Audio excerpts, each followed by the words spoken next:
반갑습니다. 오늘 같이 나눌 하나님의 말씀은 데살로니가 전서 1장 1절 말씀입니다. 데살로니가 전서 1장 1절 말씀입니다. 제가 가진 성경으로는 신약 성경 330페이지쯤에 있습니다.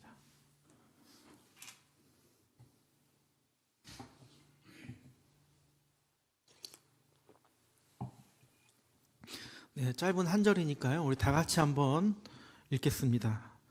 시작. 바울과 실루아노와 디모데는 하나님 아버지와 주 예수 그리스도 안에 있는 데살로니가인의 교회에 편지하노니 은혜와 평강이 너희에게 있을지어다. 아멘. 네. 날씨 참 춥죠. 네, 추운 날씨 가운데서도 이렇게 하나님을 사랑하는 마음, 말씀을 사모하는 마음으로 이 자리에 나오신 우리 성도님들 하나님의 은혜와 평강이 가득하시기를 주님의 이름으로 축복합니다. 네, 오늘부터 이제 제가 수요 기도회 때는 제가 말씀을 전할 때는 이 데살로니가 전서의 말씀을 우리 성도님들과 나누려고 하고 또 말씀으로 기도를 하려고 합니다. 데살로니가 전서를 통해서 저도 그렇지만 우리 성도님들이 말씀을 통해서 이 말씀의 위로를 받으시고 또 격려를 받으셨으면 좋겠고, 그래서 더 기대가 되는 말씀입니다. 제가 이 데살로니가 전서를 하게 된 이제 이유부터 잠깐 이렇게 말씀을 드리면, 왜 제가 이걸 하게 됐냐면 딱 이유는 하나입니다. 순서 때문입니다. 순서. 사도행전 기준을 보면요, 기준으로 보면 가장 먼저 기록된 바울 서신이 뭘까요? 네, 데살로니가 전서예요. 네, 맞습니다. 이 데살로니가 전서인데, 사실은 이제 학자들 사이에서는 두 가지 의견이 좀 있습니다. 뭐냐면 이제 데살로니가 전서가 먼저 쓰여졌다라는 학자가 있고요. 또 다른 학자는 이제 갈라디아서가 먼저 쓰여졌다라고 이제 의견을 내는 학자들이 있는데, 물론 이제 두 가지 이제 둘 다 근거가 있어요. 다 같이 일리 있는 이제 근거들이 있는데, 숫자로 보면은 어디가 더 많냐면 이 데살로니가 전서가 먼저 쓰여졌다라고 하는 학자들이 좀 많더라고요. 그래서 제가 이제 이 데살로니가 전서를 하게 됐는데, 사실 이제 데살로니가 전서는 바울 서신서 중에도 가장 먼저 쓰여진 서신이죠. 그런데 뿐만 아니라 더 나아가서 가장 먼저 기록된 신약 성경입니다. 가장 먼저 기록된 뭐라고요? 신약 성경이라는 거예요. 이건 좀 약간 생소하게 들리실지 모르겠어요. 우리가 이제 신약 성경을 뭐로 시작하죠? 마태복음으로 시작하죠. 마태, 마가, 누가, 요한으로 이렇게 시작하다 보니까 우리가 당연히 복음서가 먼저 쓰여진 줄 아는데, 사실은 이 복음서가 바울의 서신서보다 훨씬 늦게 쓰여졌습니다. 이 복음서 보통 최소한 10년에서 20년 차이가 나는데, 복음서 중에서도 가장 먼저 쓰여진 복음서가 뭐냐면 이제 마가복음이라고 하는데, 이 마가복음이 AD 65년경쯤에 이제 쓰여졌다고 해요. 그런데 이 데살로니가 전서는 언제쯤 쓰여졌냐면 AD 한 50년경쯤에 쓰여졌다고 하니까 한 15년 차이가 나는 거죠. 그만큼 이제 바울 서신이 이제 먼저 쓰여졌는데, 이 신약 시대 가장 초기 문서들이 대부분 이제 바울 서신이었던 거죠. 복음서가 이제 사람들에게 이제 있기 전에 이미 바울 서신의 그 서신들이 사람들에게 먼저 읽혀지고 있었다, 들려지고 있었다는 거죠. 그래서 그 중에서도 데살로니가 전서가 가장 먼저 쓰여질 가능성이 큽니다. 우리가 이 배경을 가지고 이 베드로 전서를 읽는다면 말씀을 이해하는데 그 깊이가 훨씬 달라질 거라고 저는 생각을 해요. 그래서 오늘 설교는 조금 여느 때와 좀 다르게 느껴질 수도 있을 것 같아요. 성도로서 이제 어떻게 살아야 된다, 어떻게 적용하며 살아야 된다라는 설교라기보다는 약간의 어떤 성경 공부 같은, 이제 데살로니가 개론에 대한 내용이다 보니까 성경 공부 같은 시간이라고 생각하시고 들으셨으면 좋겠습니다. 이 데살로니가 전서가 어떤 책이었는지, 바울이 왜 이 서신을 썼는지, 어떤 상황에서 썼는지, 그리고 이 데살로니가 전서 핵심 주제는 또 무엇인지 오늘 이 시간 그걸 좀 살펴보려고 합니다. 우리가 이제 이 배경을 알고 말씀을 듣는 것과 또 앞으로 말씀을 듣는 것과 모르고 듣는 건 엄청난 차이가 있겠죠. 역사적인 맥락을 알고 들으면은 사도 바울이 왜 이렇게 강하게 말했는지, 왜 이렇게 여러 번 얘기했는지 우리가 이제 이해하게 되지만, 그런 역사적인 이해 없이 맥락 없이 들으면은 갑자기 바울이 왜 이렇게 얘기하지? 갑자기 화를 왜 내는 거지? 갑자기 왜 기분 좋게 얘기하지? 이런 것들이 이제 의문이 들 수도 있는 거잖아요. 그래서 오늘은 이제 데살로니가 첫 시간이니까 설교를 듣는다기보다는 이제 어떤 서신인지 그런 마음으로, 공부한다는 마음으로 좀 말씀을 들어주셨으면 좋겠습니다. 우리가 이제 데살로니가 전서를 이해하려면 먼저 살펴봐야 되는 성경이 하나가 있습니다. 그게 뭐냐면 사도행전이에요. 우리가 반드시 이 사도행전을 좀 알아야 이 데살로니가 전서가 어떻게 쓰여진지 알 수 있거든요. 그래서 오늘은 사도행전 말씀을 좀 같이 살펴보려고 합니다. 이 데살로니가 전서는 바울이 몇 차 전도 여행 때 쓰여졌던 이 서신일까요? 1차요? 1차? 2차? 1차? 2차입니다. 2차 전도 여행 때 쓰여진 말씀이에요. 우리가 이제 좀 빠르게 이제 쓰였다고 생각하니까 1차라고 생각하시는데 2차 때 쓰여진 말씀인데, 이 2차 전도 여행을 이제 사도행전이 어디에 기록됐냐 보면은 15장부터 18장까지 나옵니다. 사도행전. 그래서 사도행전 15장에 보면은 이 사도 바울이 2차 전도 여행의 목적이 나와요. 우리 한번 사도행전 15장 한번 찾아볼까요? 네, 사도행전 15장.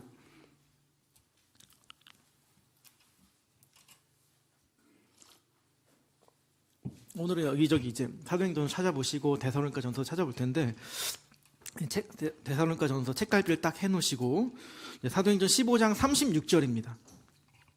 15장 36절 우리 다 같이 한번 읽어보겠습니다. 시작. 며칠 후에 바울이 바나바더러 말하되 우리가 주의 말씀을 전한 각 성으로 다시 가서 형제들이 어떠한가 방문하자 하고, 네, 사도 바울이 바나바한테 이제 이렇게 말을 하는 거예요. 우리가 1차 전도여행 갔다 왔는데 그곳에 이제 형제들이 잘 지내는지 한번 살펴보자. 어떻게 잘 지내고 있는지, 말씀대로 살고 있는지, 믿음의 굳건히 서고 있는지 우리가 방문 한번 해보자라고 한 거예요. 이게 이제 첫 시작이 되는 거죠. 그런데 이후에 참 아이러니하게도 아주 은혜롭지 않은 장면이 바로 나옵니다. 오히려 믿음이 연약한 분들은 이 장면 보면서 시험에 들 수도 있을지도 모르겠어요. 제가 37절부터 41절까지 읽어보겠습니다. 바나바는 마가라 하는 요한도 데리고 가고자 하나 바울은 밤빌리아에서 자기들을 떠나 함께 일하러 가지 아니한 자를 데리고 가는 것이 옳지 않다 하여 서로 심히 다투어 피차 갈라서니 바나바는 마가를 데리고 배 타고 구브로로 가고 바울은 실라를 택한 후에 형제들에게 주의 은혜의 부탁함을 받고 떠나 수리아와 길리기아로 다니며 교회들을 견고하게 하니라. 자, 이게 무슨 내용이에요? 사도 바울과 바나바가 심하게 다툰 내용입니다. 다투게 된 이유는 바울이 이제 1차 전도 여행 때 바울 그리고 바나바 또 누가 같이 가요? 마가가 같이 갑니다. 마가 요한이 같이 가요. 이렇게 함께 이제 1차 전도 여행을 시작을 했는데 마가가 도중에 하차를 딱 합니다. 그 이유는 뭘까? 마가가 1차 전도 여행 때 하차한 이유는 뭐 학자들마다 좀 이야기가 다른데, 뭐 이제 전도하다가 향수병이 생겨가지고 돌아갔다는 이야기도 있고요. 또 앞으로 전도팀이 가야 할 길이 구말려가지고 이거 무서워서 도망갔다라고 하는 학자들의 말도 있습니다. 여튼 뭐 그렇게 해가지고 이제 마가가 이제 전도팀에서 하차를 하게 되죠. 그래서 바울이 이번 2차 전도여행 때는 37절에 보듯이 저번에 같이 전도하러 가지 않은 마가는 내가 절대 데려갈 수 없다 라고 이제 딱 잘라 얘기한 거예요. 그런데 반대로 바나바는 어때요? 마가에게 한 번 더 기회를 주자. 그때는 연약했으니까 좀 그럴 수 있잖아. 좀 데리고 가자. 그리고 이 마가가 누구냐면 바나바의 생질, 조카라고 합니다. 그러니까 조카니까 기회를 한 번 더 주고 싶었던 것 같아요. 그래서 2차 전도여행 때는 이렇게 데리고 가려고 했었습니다. 그래서 바울은 안 된다. 바나바는 데리고 가자. 해서 심히 피차 다퉜습니다. 근데 이게 의견이 좁혀지지가 않은 거예요. 그래서 결국에는 어떻게 돼요?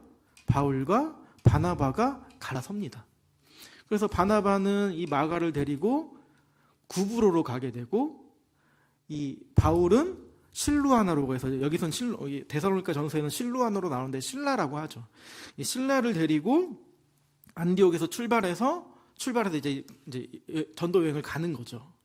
그래서 바울과 실라가 이제 안디옥에서 출발해서 어디에 도착을 하냐면 루스드라라는 곳에 도착을 합니다. 이곳에서 아주 우리가 잘 알고 있는 유명한 한 사람을 만나요. 누굴까요? 바로 디모데.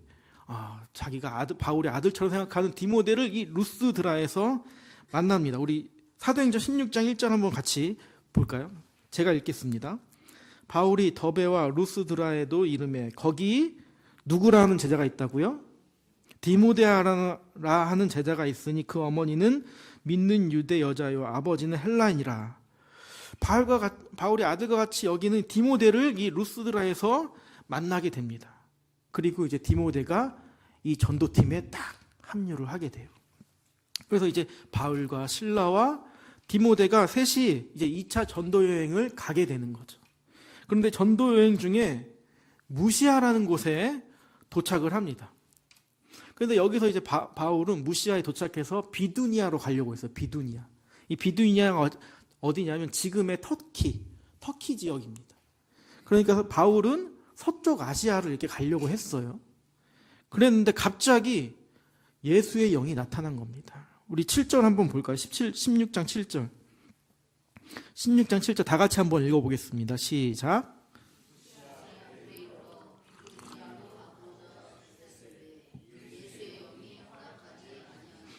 아멘. 바울이 이제 아시아를 가려고 했는데 성령님이 딱 나타나서는 너희들 그 길로 가지 말아라 라고 하신 거예요. 그래서 그러면 드로아로 가겠습니다. 드로아로 갑니다. 그리고 그 어느 날 밤에 바울이 환상을 딱 보게 되죠. 그게 이제 9절 말씀입니다. 밤에 환상이 바울에게 보이니 마게도냐 사람 하나가 서서 그에게 청하여 이르되 마게도냐로 건너와서 우리를 도우라 하거늘. 10절 바울이 그 환상을 보았을 때 우리가 곧 마게도냐로 떠나기를 힘쓰니 이는 하나님이 저 사람들에게 복음을 전하라고 부르신 줄로 인정함이러라. 그러니까 밤에 하나님이 바울에게 환상을 보여주시는데 한 마게도냐 사람이 나타나서는 마게도냐 와가지고 우리 좀 도와달라라는 환상을 보게 된 거예요. 그 환상을 바울이 보자 곧바로 아시아로 가려고 했던 걸 그만두고 마게도냐로 건너가게 된 거죠. 그리고 마게도냐에 가서 첫 번째 만난 도시가 어떤 도시였냐면 빌립보라는 도시입니다. 우리 잘 알고 있죠, 빌립보. 빌립보에서 누굴 만나요? 루디아를 딱 만나죠. 그래서 이제 빌립보 교회가 세워지고 그 빌립보를 거쳐서 간 곳이 이제 데살로니가라는 도시입니다. 여기까지 이제 오시니라 애쓰셨어요. 자, 그러면 이 데살로니가에 도착한 도시는 당시 어떤 도시였냐 하면은 인구가 몇 만이었냐면 10만입니다. 이제 학자들 중에 20만으로 보는 사람이 있는데 우리 군포시 인구가 몇 명쯤 되는 것 같으세요? 27만. 네, 맞습니다. 한 25만에서 27만 보더라고요.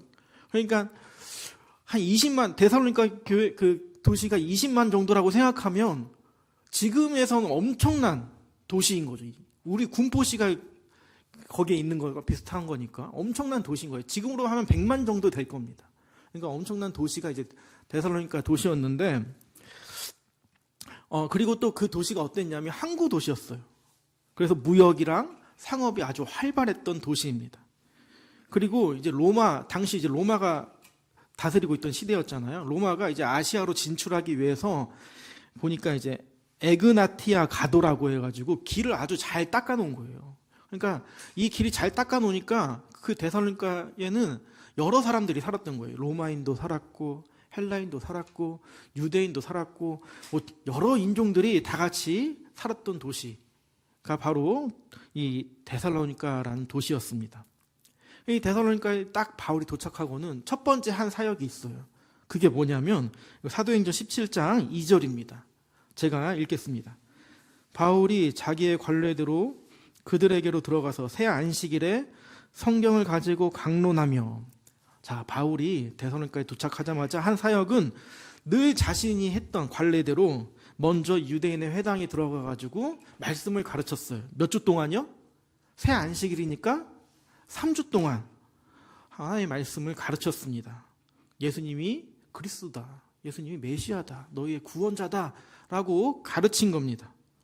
그렇게 해서 이제 헬라인과 유대인과 다양한 사람들이 이 복음을 듣게 된 거예요. 그 결과, 그렇게 복음을 전한 그 결과, 4절 그 결과가 나옵니다. 4절 다 같이 한번 읽어보겠습니다. 시작.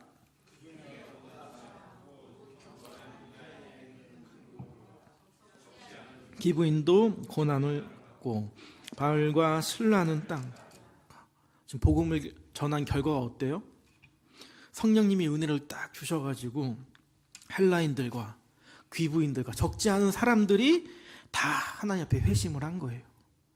그렇게 회심한 자들이 모여진 교회가 바로 데살로니가 교회인 거죠. 이게 데살로니가 교회의 첫 시작입니다. 그런데 이게 많은 사람들이 회심하다 보니까 소문이 나기 시작했어요. 그래서 바울이 예수님을 전하고 이제 교회를 세웠다라는 이 소문이 딱 들리자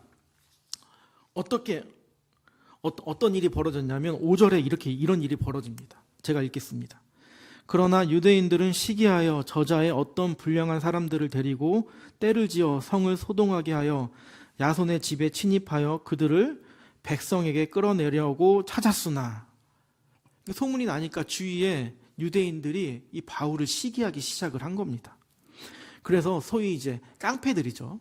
소위 이제 건달들을 유대인들이 거기 이제 불량배들을 모아가지고 이제 야손의 집에 간 거예요. 아마 야손의 집이 데살로니가 교회의 첫 시작이지 않을까라는 생각도 들고, 또 바울 일행이 3주 동안 묵을 곳이 필요했으니까 아마 이 야손의 집에 묵지 않았을까라는 뭐 생각도 좀 들어요. 여튼 이제 그곳에 이제 불량배들이 가가지고 바울을 핍박하게 됩니다. 그래서 이제 바울이 더 이상 이제 데살로니가에 있을 수 없어서 이제 좀 피해서 베레아로 가게 되고, 이제 아덴, 지금의 그리스에 있는 아테네죠. 아덴으로 이제 가게 됩니다. 이 핍박을 받으면서 어쩔 수 없이 아덴까지 온 바울이 안에는 무엇이 있었을까요? 이 데살로니가 교회가 있지 않았겠습니까? 얼마나 되게 조마조마했겠습니까? 자신이 3주 동안밖에 가르치지 못한 교회였는데, 이제 막 태어난 교회였는데 얼마나 눈에 밟히고 마음에 있겠습니까? 혹여나 그들에게 문제가 생기지는 않았는지, 혹여나 다른 이교도 신앙이 들어와가지고 그들을 혼란스럽게 하진 않았는지, 그래서 교회가 없어지진 않았는지, 무너지지는 않았는지 늘 바울은 걱정이 되었던 거죠. 그래서 핍박을 받고 다른 곳으로 갔지만 여전히 마음 한켠에는 이 데살로니가 교인들을 향한 마음이 있었다는 거예요. 그래서 바울이 어떤 걸 하냐면 자기와 함께 있던 디모데를 파견을 딱 보냅니다. 데살로니가 교회에. 데살로니가 성도를 잘 버티고 있는지, 믿음으로 잘 성장하고 있는지, 굳건히 서 있는지 이걸 확인하기 위해서 디모데를 딱 보내죠. 그리고 바울은 이제 아덴을 거쳐서 고린도에 가 있고 거기서 기다리죠. 그리고 기다리던 디모데가 이제 돌아와서 전하는 소식은 사도 바울의 마음을 완전히 뒤집어 놓게 됩니다. 어떤 소식을 듣냐? 들은 소식이 이거예요. 우리 다시 이제 데살로니가 전서로 돌아와서 데살로니가 전서 3장 한번 보실까요?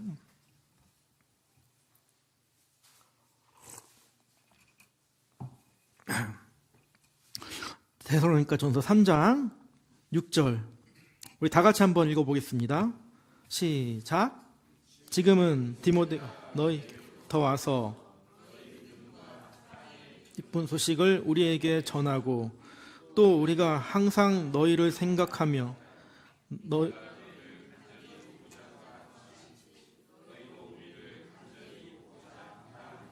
아멘. 네, 쉽게 말해서 디모데가 이제 다녀와서 보고를 이렇게 하는 거예요. 바울 선생님, 그들 너무 잘 지내고 있습니다. 걱정하지 않으셔도 될 것 같아요. 핍박 가운데서도 처음 받은 그 복음을 붙들고 믿음의 굳건히 서서 사랑의 수고를 하고 있고 여전히 우리를 잊지 않고 기다리고 있습니다. 아, 바울 선생님 걱정하지 마세요. 라고 딱 한 거예요. 그러니까 이 소식을 들은 바울이 어땠겠어요? 아마 이랬을 것 같아요. 제 생각에는. 아이고, 이제 좀 마음이 놓인다. 아, 이제 좀 두 발 뻗고 살 수 있겠다. 라는 생각이 들었을 것 같아요. 마치 타지에 있는 자녀가 나 잘 지내고 있어요 라는 소식을 부모님이 듣는다면 부모님 어떠시겠어요? 아, 이제 좀 마음이 편해지네. 이제 좀 한시름 놓네. 라는 생각 들잖아요. 바울도 그런 부모와 같은 마음이지 않았을까라는 생각이 좀 들어요. 그래서 이제 디모데를 통해서 소식을 들은 바울은 이 데살로니가 성도들을 생각하면서 기쁨과 감사와 고마움이 가득한 거예요. 그래서 쓴 편지가 바로 이 데살로니가 전서인 겁니다. 데살로니가 전서는 이 갈라디아서처럼 막 꾸짖고 책망하는 편지가 아니에요. 갈라디아서는 이 갈라디아 교인들이 다른 복음들을 가지고 이제 믿으니까 처음부터 꾸짖으면서 혼내면서 시작하거든요. 근데 이 데살로니가서는 오히려 그들을 위로하고 그들에게 감사하고 그들을 격려하는 편지인 거죠. 그런데 격려와 동시에 한 가지 분명한 주제를 말하고 있는데 그게 뭐냐면 예수님의 재림과 부활에 대한 소망을 말을 하고 있다는 겁니다. 데살로니가 전서를 우리가 이제 계속해서 이제 앞으로 저와 함께 살펴보시겠지만 1장부터 몇 장까지 있냐면 5장까지 있습니다. 그런데 매 장마다 등장하는 내용이 있어요. 그게 뭐냐면 예수님의 재림입니다. 이 예수님의 재림이 매 장마다 나와요. 사도 바울은 교인들에게 여러 번 얘기하는 거예요. 예수님 다시 오신다. 그러니 너희들 깨어있으라. 예수님 다시 오신다. 그러니 너희들 인내해라. 예수님 꼭 반드시 오신다. 그러니 그때까지 너희들 서로 사랑해라. 라는 내용들이 매 장마다 기록되어 있습니다. 사도 바울이 이렇게까지 예수님의 재림을 얘기하는 이유가 뭘까요? 그 이유는 데살로니가 4장 13절 이렇게 나와 있습니다. 제가 4장 13절 읽겠습니다. 형제들아, 자는 자들에 관하여는 너희가 알지 못함을 우리가 원하지 아니하노니 이는 소망 없는 다른 이들과 같이 슬퍼하지 않게 하려 함이라. 그러니까 데살로니가 교회 안에는 자는 자들, 바울은 죽은 성도들을 자는 자들이라고 말하죠. 왜일까요? 왜 잔다고 얘기할까요? 반드시 부활할 걸 믿기 때문에, 다시 깨어날 걸 믿기 때문에 그렇게 얘기한 거죠. 그런데 교인들은 아직 어리니까, 데살로니가 교인들은 아직 어리니까 그들이 보기에는 죽은 사람들인 거죠. 그래서 아마 이 죽는 사람들 중에 예수를 믿는다는 이유로 핍박받아 죽은 사람도 있을 것이고, 또 어떤 사람들은 이제 질병으로 죽는 사람들도 있을 것이고, 뭐 여러 가지 이유로 교회 안에 먼저 죽은 사람들이 있었을 텐데, 그렇게 죽은 사람들이 생기면서 교인들이 불안해지는 거예요. 막 슬픔을 넘어서 막 불안해지는 거예요. 그러면서 동시에 의문이 생기는 거죠.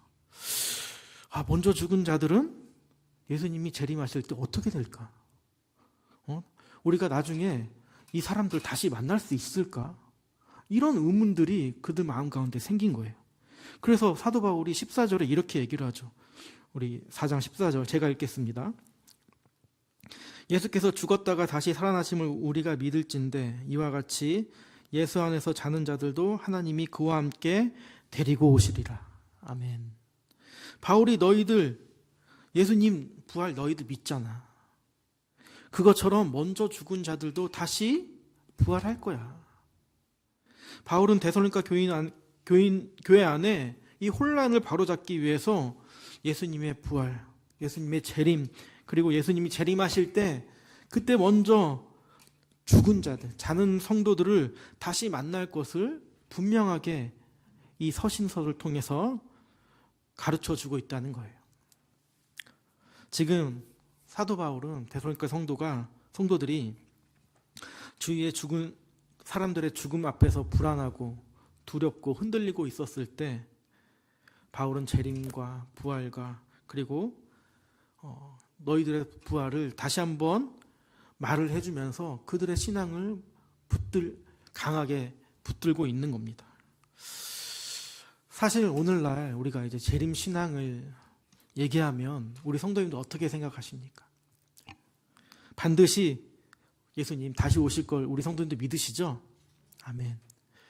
예, 근데 아마 이 재림 신앙을 세상 사람들에게 한다면 세상 사람들은 아마 허무맹랑하게 들리겠죠.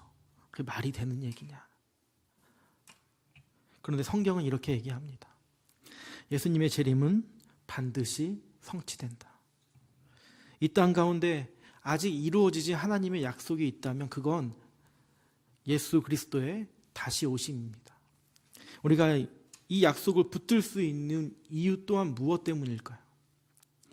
첫 번째는 하나님의 약속 때문이겠죠. 하나님이 하신 약속이니까요. 우리가 당연히 믿을 수 있는 것이. 두 번째는 우리가 이전까지 다 보았지 않습니까? 하나님이 약속하신 것 다 이루셨잖아요. 노아부터 시작해서 모세, 아브라함, 다윗, 그리고 메시아 언약까지 해서 하나님이 약속하신 모든 것들은 다 이루셨습니다. 우리가 그 약속을 성경을 통해서 또 역사를 통해서 보았듯이 하나님이 약속하신 것은 반드시 이루신다는 것을 알고 있기 때문에 우리가 이 재림의 신앙을 붙들고 살아갈 수 있는 거죠. 앞으로 우리가 하나씩 이제 저와 함께 살펴보겠지만 이 데살로니가 전서는 한마디로 말하면 우리가 이 세상 살아가면서 사랑의 수고와 믿음의 역사와 소망의 인내를 가지면서 주님이 다시 오실 그날까지 이것을 우리 가운데 행하며 살아가라는 것이 이제 이게 핵심인 것입니다. 우리 사랑하는 우리 일신교회 성도님들, 오늘 들으셨다시피 이 데살로니가 교회는 아주 어린 교회였습니다. 바울이 3주밖에 가르치지 못한 아주 기초가 연약한 교회였어요. 그래서 바울은 이 데살로니가 교회가 어떻게 느껴졌냐면 마치 물가에 내놓은 아이같이 느껴졌을 겁니다. 그런데 나중에 알고 보니까 이 데살로니가 교회는 아주 건강한 교회였다는 거예요. 그들에게 사랑의 수고가 있었고 믿음의 역사가 있었고 소망의 인내가 있었습니다. 저는 바라기는 오늘 우리 교회도 이 데살로니가 교회처럼 더욱 믿음의 역사가 있고 사랑의 수고가 있고 소망의 인내가 있는 교회가 되기를 간절히 바랍니다. 그리고 이 바울의 권면대로 예수님의 재림에 대한 믿음이 우리 안에 더 커져서 그래서 이 땅에 다시 주님 오실 것을 기다리는 마치 신랑을 기다리는 신부처럼 간절한 기대가 우리 안에 가득 넘치기를 소망합니다. 앞으로 저와 함께 이 데살로니가 전서를 통해서 하나님의 은혜를 나누게 될 텐데 우리 성도님들 세상 속에서 지치고 흔들리는 성도님들이 계시다면 이 말씀이 우리 성도님들의 신앙을 굳건히 붙들게 하는 말씀이 되었으면 좋겠고 이 사도 바울의 격려와 그 마음이 그대로 우리 성도님들께 전해지는 은혜가 넘치기를 주님의 이름으로 축복합니다. 기도하겠습니다. 사랑과 은혜가 풍성하신 하나님 아버지, 앞으로 이 데살로니가 전서를 우리 성도님과 나눌 때 하나님께서 귀한 은혜를 우리에게 허락하여 주시고 또 우리가 이 말씀 가운데 주님이 다시 오실 그날을 바라보며 우리의 믿음의 역사와 사랑의 수고와 소망의 인내를 우리 마음 가운데 늘 품고 살아갈 수 있도록 그리고 주님 오실 그날까지 살아갈 수 있도록 인도하여 주시옵소서. 우리의 소망 되시는 예수 그리스도의 이름으로 간절히 기도드립니다.